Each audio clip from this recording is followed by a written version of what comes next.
If you're experiencing controller drift while playing Fortnite, it can be frustrating. Here is a quick guide to help you fix the issue.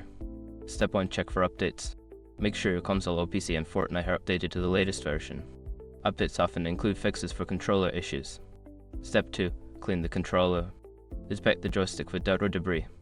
Use compressed air or a soft cloth to clean around the joystick to remove any particles that may be causing drift. Step 3. Reset the controller. Turn off your controller and then reset it. For most controllers, this involves pressing a small reset button located on the back or inside the battery compartment. Step 4. Adjust dead zone settings. In Fortnite, go to the settings menu and adjust the dead zone settings for your controller.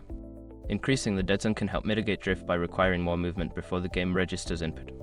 Step 5. Replace or repair. If the drift persists after trying the above steps, consider replacing the joystick module or sending the controller for repair. Sometimes hardware issues require professional attention.